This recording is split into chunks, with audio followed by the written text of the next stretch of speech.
What I'd like to do now is talk a little bit about setting your goals. One thing that's important when you set goals is you should spend time reviewing your why. Your why for the business, your why for earning additional income, your why for the product, because those should be the basis for setting goals. Ensure that what you want out of your way all business aligns with your personal goals.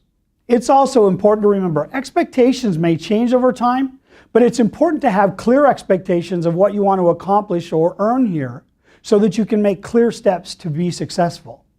A note for leaders. It's also important for you to understand the why of your new affiliate. Understand their expectations and what they want to accomplish as a part of the company.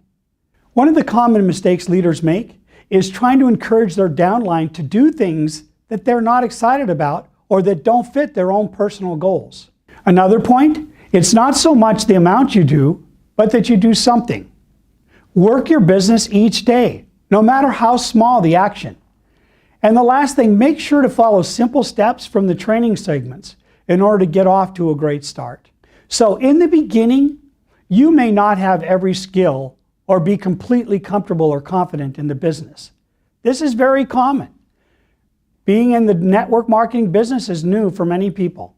But I promise you this, as you put energy and effort into sharing your story and building your business, your skills will increase, as well as your ability to impact others. The most important thing, make sure and enjoy the journey. Now I want to talk about a few key points to keep you focused.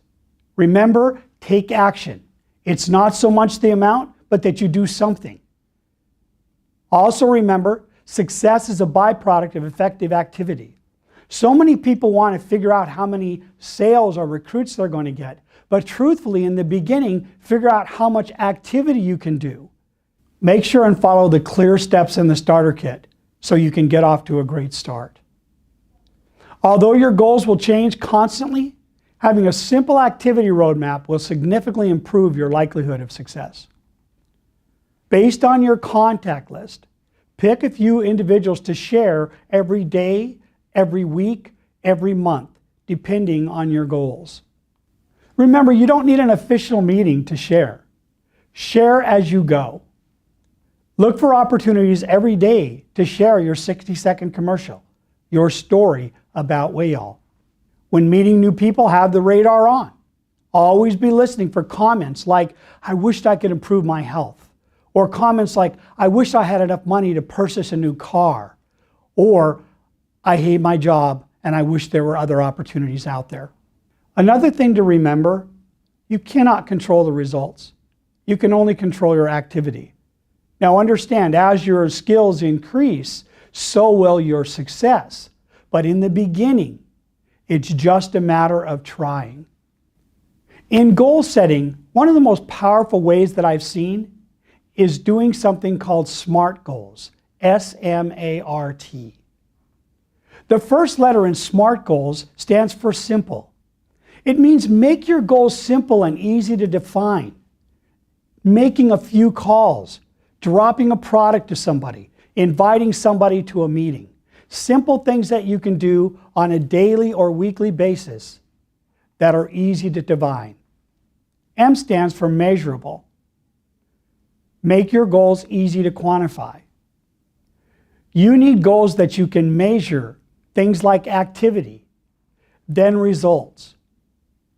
I'm going to make 1 call, 4 calls. I'm going to drop the product by to this person and this person. Very measurable. The reason this is critical because as your skills improve and your confidence increases, so will your success rate. The third letter is A, which stands for actionable. This means your goals can be accomplished. Sometimes people set goals that really have no actionable item. I'd love to change the world, but what I really need to know is what is step 1, and once I know what step 1 is, I can now take the step, which is the actionable side of it. You simply need to determine the goals and then act on them. The fourth letter is R, reasonable. You need to set goals that make sense. Goals should always stretch you, but not just be dreams of grandeur. So many people have disappointment and frustration because they set goals that are not realistic. I'll give you an example. If you're starting in a network marketing business, many times people think within a few months they're going to be overnight successes. They're going to be able to quit their job and be financially independent. No business works that way. All of them require effort and knowledge and expertise. Unrealistic goals can cause people to get discouraged and frustrated and quit. You as a leader need to make sure and help the individuals who are getting started to set the type of goals that are realistic within their skill set and their time. The final letter is T, which really stands for timely or time-bound. When are you planning on accomplishing the goal? The reason this is critical is it gives you a starting point, but also a stopping point. When you have a starting and a stopping point, you know the things that you need to do on a daily or weekly basis to get there. It also helps you to compress time frames. Let me explain what that means. Some people set a goal to accomplish a certain amount of activity in a month. But as they get more experienced in the business, they begin to recognize that they could actually do that same activity in 2 weeks or a week. This is called compressing time frames. The reason this is so powerful is because what happens is it creates tremendous momentum and tremendous energy as you compress time frames. One of the great things you can do as a leader is help individuals understand, based on their goals and their time available, how they could accomplish those goals, but also how they could potentially compress their time frames and create more energy and more success quicker. The other great thing about time-sensitive goals is it allows you to look at the time that you had committed to see what activity you did and also what were the results of that activity.